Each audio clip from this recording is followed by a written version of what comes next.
Today, I'm going to be sharing with you the crucial steps to take in order to leave a good impression at an interview. Did you know that 15 million adults face social anxiety in the United States? There's a good chance that you may be one of those 15 million, and it could be possibly affecting how you're performing at an interview. Today, I'll be demonstrating how you can make a great impression when meeting an employer by focusing on three crucial steps. What are those three crucial steps, you may ask? Well, one, dress to impress.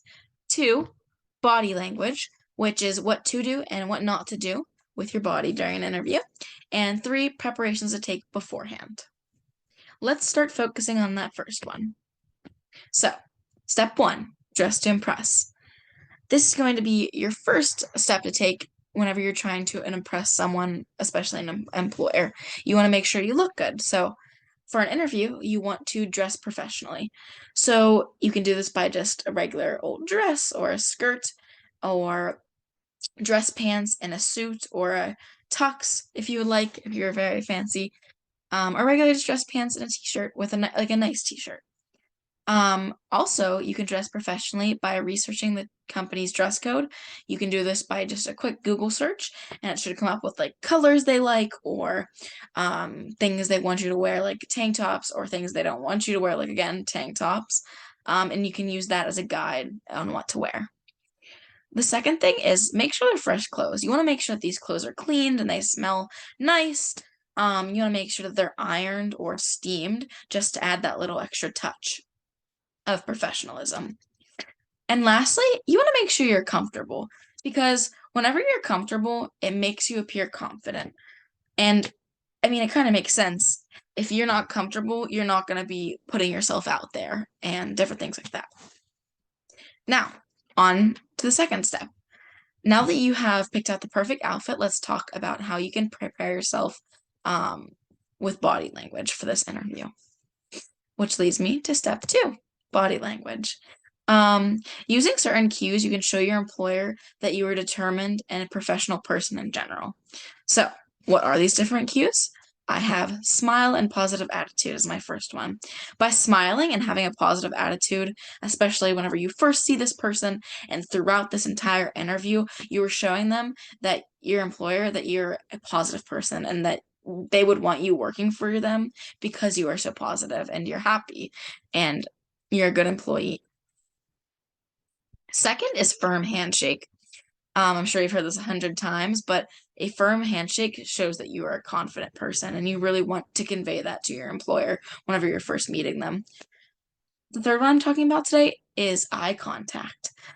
Strong eye contact shows that the interviewer that you are engaged and you are in the conversation and you are interested. And you really want your employer to think that because if not, then they're not going to want to hire you. And the last one is posture. Whenever you're at an interview and if you're sitting down talking to this player face to face, you want to make sure that you're sitting up straight and you are not slouching like this because a slouch kind of shows that you are too relaxed and uninterested. But the posture, again, makes you look a little bit more professional and put together. Now that you've picked out your perfect outfit and you know how to present yourself body language wise, we can move on to pre-preparations, which again leads me into my third step, which is preparations. So you want to be punctual.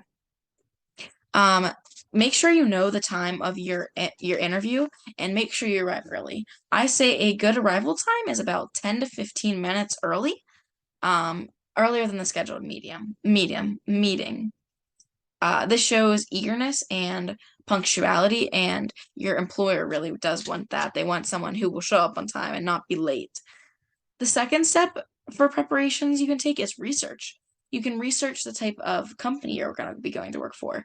You can look at their mission statement and their values. So in case they start talking about that, you already know you're one step ahead.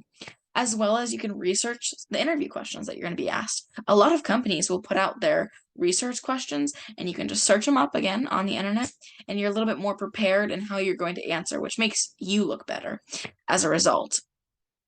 And the last one is just be questionative.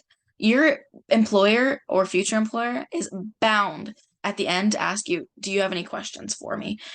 And this is where you have your time to shine and ask questions. So if you're doing some research and you prepare at least 3 questions to bring, they're going to be impressed. Because a lot of people just sit there and go, and try to find sentence fillers. But if you have a few questions prepared for them, it's going to make you look better as well.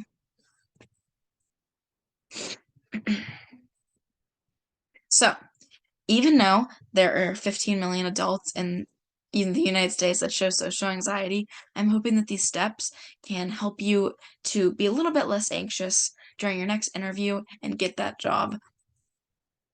You are most likely to get the job when you are confident. The two go hand in hand. Whenever you're more confident in an interview, you're more likely to get the job, as well as you are well dressed. Employers love someone who shows up to an interview clean and well put together. You're more likely to get the job because they are expecting that from you whenever you do get the job. So, that was everything I'm sharing with you today on my 3 crucial steps in order to leave a good impression at an interview. I hope these help. Thank you.